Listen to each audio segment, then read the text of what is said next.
How do you feel, though, about constantly being scrutinized? I don't care. Your problems with me are not my problems. Those are your problems. We all know and love, or hate, Azealia Banks. Her internet antics have earned her more attention in the public eye than her witty, confident, and powerful rap lyrics. To be on social media is to be aware of at least one of Azalea's internet scandals. This video is not a biography of her career, but an analysis of some of her most notable feuds to see what truth lies in Azalea's rapid-fire rants and unabashed callouts. Each feud will be analyzed to get to the bottom of Azalea's point and see if she was justified in setting Twitter on fire by sharing yet another opinion of hers. Few of Azealia Banks' rivalries are as long-standing and well-known as her feud with Iggy Azalea, aka Igloo Australia. It all started back in 2012 when Banks expressed discontent over Iggy Azalea's appearance on the cover of XXL magazine as part of 2012's freshman class. Banks tweeted, "Iggy Azalea on the XXL freshman list is all wrong. How can you endorse a white woman who calls herself a runaway slave master in any capacity?" Kanye shrugged. Iggy Azalea is a hustle gang artist, so T.I. backed his artist and defended her. In an interview with DJ Drama, he said, "Strategically, if she really cares about a freshman cover, maybe she could hope that, she'll suck enough to get shelved, and then next year, when the freshman cover comes back around, maybe she'll still be a freshman." T.I. then said, "Which brings me to my next philosophy. If you spend half your day getting money and the other half of your day counting money, you ain't got no time in your day to worry about anybody else." Iggy responded by saying, "This is the thing. But this is my day and it's my achievement. You have to work on your own achievements, with all due respect. So instead of worrying about who else is on there, you should just be happy I'm on there as a woman, for women. And if you want to have an achievement, work and earn your own achievements. I can't take what's meant for you, and you can't take what's meant for me. Go girl, give us nothing. When in doubt, play the women should support women route." Banks clarified her dislike of Iggy Azalea was in regards to her slave master lyric, not her being a woman or a white one at that. Banks tweeted, "Sorry guys, but I'm pro-black girl." She continued on Twitter by saying, "I'm not anti-white girl, but I'm also not here for anyone outside of my culture trying to trivialize very serious aspects of it." Iggy responded, "Race to me is a low blow that people just use when they have nothing real to hate on. There are 1,000,001 stereotypes people try to put on me every day. How a woman should act, how an Australian should act, how a white person should act, what real rap is, what we consider to be beautiful. I'm blind to all of them in my creative process. A stereotype should never hinder art if you're brave about it, and I try to be."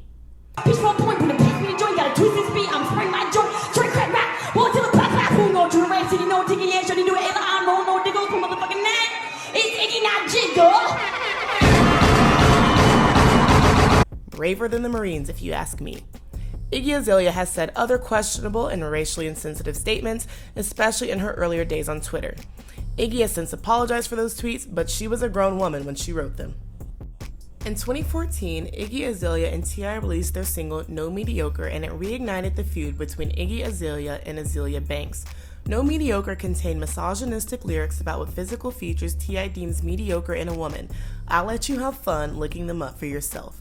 Banks didn't take too kindly to the collaboration between the two hustle gang artists, responding by making disparaging comments about Iggy and Tiny, T.I.'s wife, calling Iggy mediocre in talent and Tiny mediocre in looks. She also called Tiny illiterate. When asked about Azalea's comments, T.I. pretended to not know who she was. When he got his memory back, he also made an Instagram post where he called her names in the way an 11-year-old would. In her now infamous Hot 97 interview, Banks explained T.I.'s hypocrisy in sticking up for Iggy Azalea when white people who run VH1 ridiculed his wife on TV by making fun of the fact that she can't read well. And then here you got fucking coon head ass T.I. Like, T.I., you out here trying to fucking promote this white bitch. Like, they got your wife on VH1. Whitey got your wife on VH1 and that bitch can't fucking read. Azalea also said these endorsements give a platform to non-black rappers who couldn't care less about paying homage to rap culture while overlooking and taking space away from black artists and black issues. T.I. never addressed the inherent racism, colorism, and misogyny that he has, which are present in the name-calling against Azealia Banks, him being so quick to back Iggy, and his no mediocre lyrics. I genuinely don't think he ever will. As we've come to see in the past few years, T.I.'s character is rather questionable when it comes to his views on women. He and his wife have been hit with multiple assault allegations, and T.I. himself was heavily criticized for admitting to demanding personal health information about his daughter for years.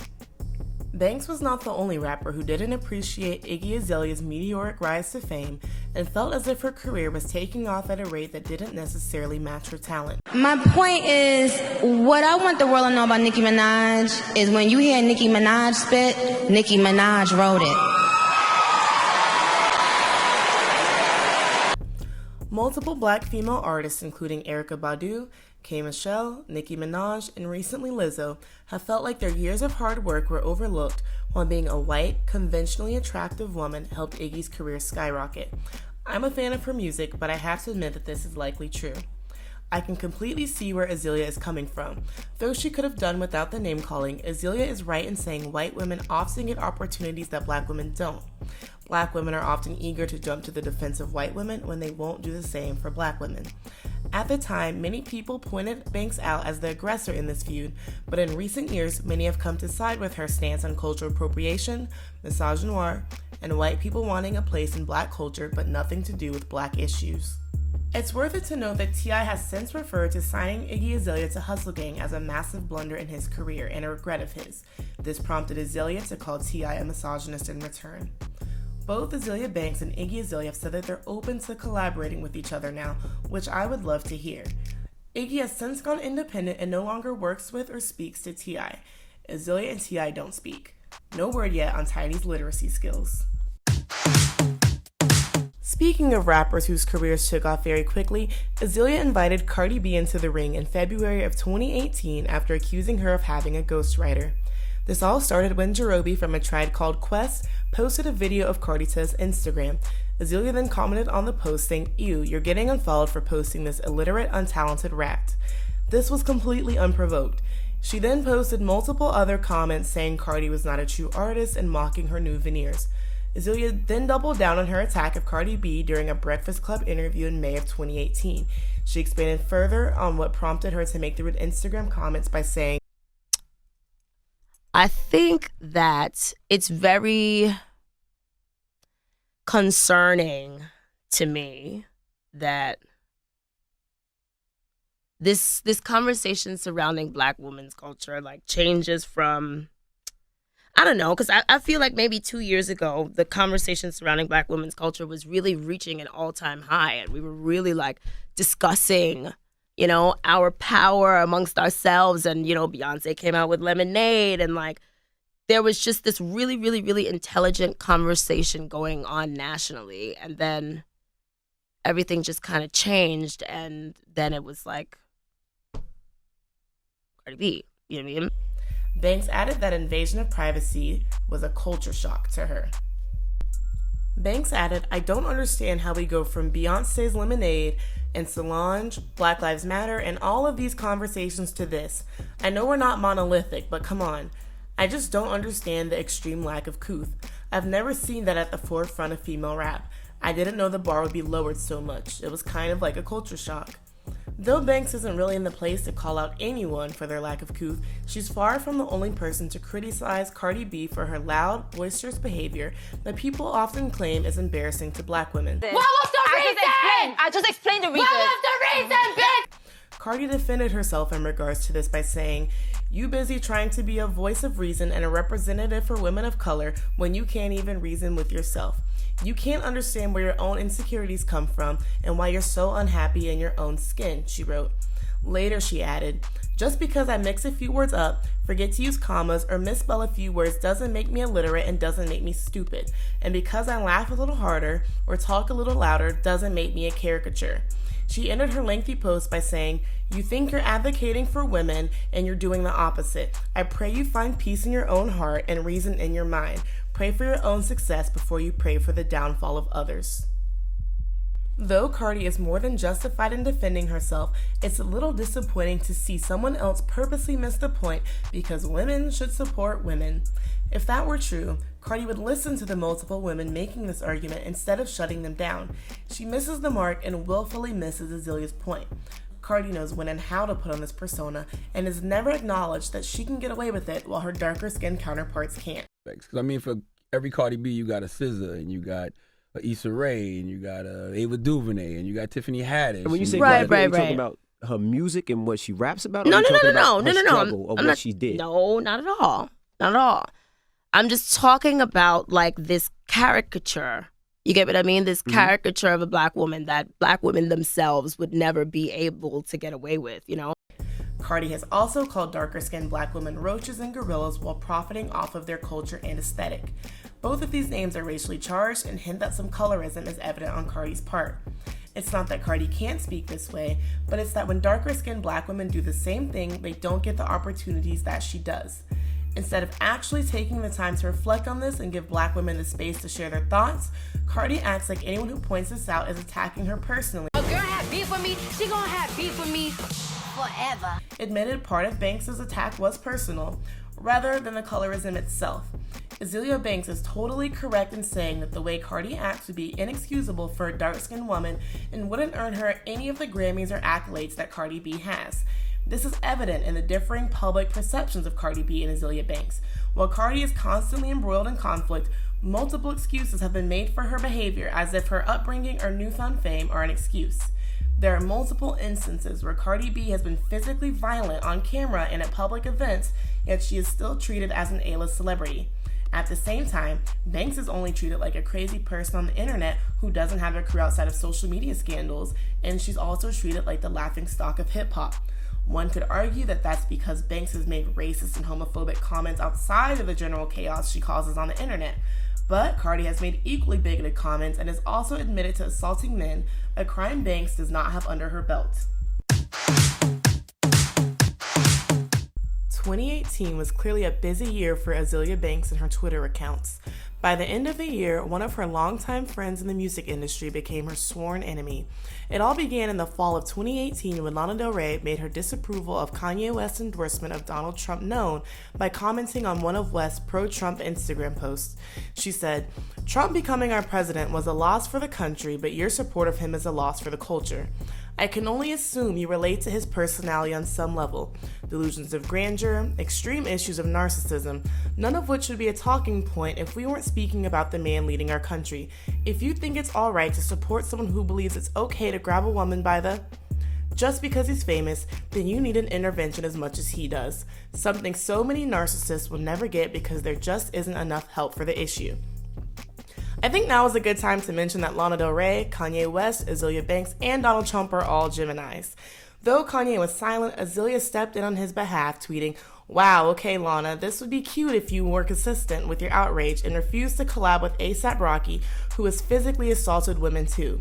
To me, this just looks like the typical white woman taking a weakened target to pretend to be an ally. You approve of A$AP Rocky because his victims weren't white. You're exactly the kind of thought police Kanye is fighting against." Banks is referring to Lana Del Rey's public friendship with and multiple collaborations with rapper A$AP Rocky. Lana condemned Trump for behaving inappropriately with women when A$AP Rocky has been accused of doing the same, and Lana has never spoken up about it. In addition, Lana heavily implied that Kanye's support of Trump was even more disappointing because he's black. I have no idea what else she could mean by calling it a loss for the culture. Coincidentally, A$AP Rocky has been in hot water himself for making anti-black comments, and Lana said nothing.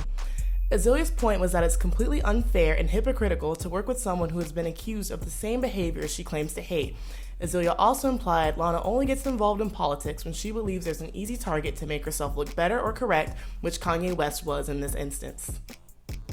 Lana responded with a series of tweets that anyone in their right mind would consider to be threats. Her Twitter rampage started with a tweet saying, "You know the Addy, pull up anytime, say it to my face. But if I were you, I wouldn't." She also made reference to Azealia destroying her own reputation in the hip-hop community by saying, "Banks, you could have been the greatest female rapper alive, but you blew it. Don't take it out on the only person who had your back." The two had previously worked together on the Blue Jeans remix in 2012, and the pair promised future collaborations that I'm sure we are not getting at this point. Lana tweeted another thinly veiled threat saying, "I won't not F you the F up."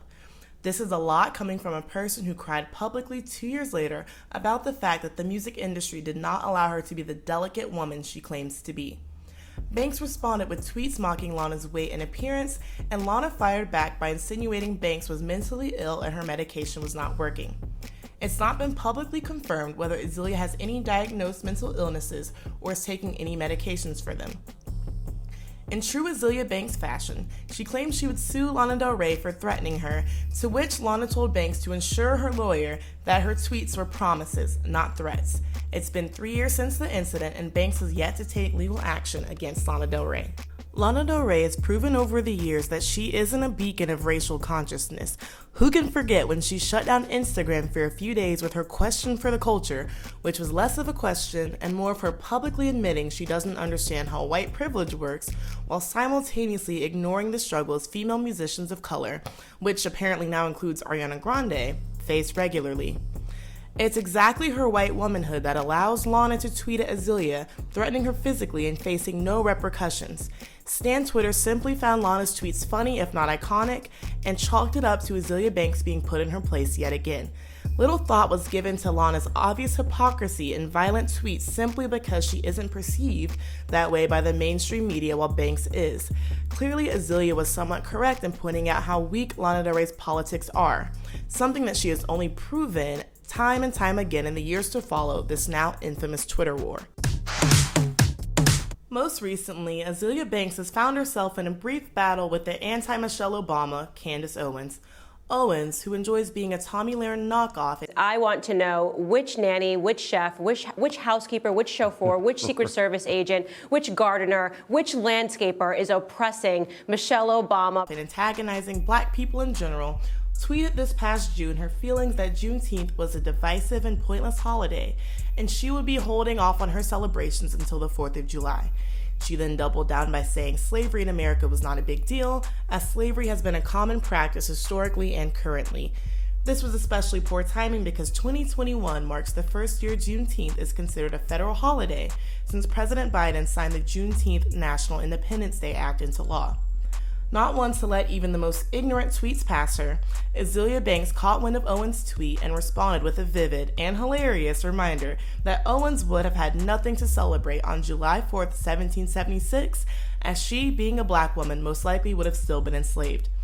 Azealia spent quite a bit of her day on Instagram writing Candace Owens a day in the life of a slave with unforgettable quotes including, "According to this logic, on July 4th, 1776, you would still be enslaved, most likely on the verge of starvation due to all of America's food supply having been prioritized for the war, while you hand sew American flags and struggle to nurse some depressed 24-year-old white widow's sickly child.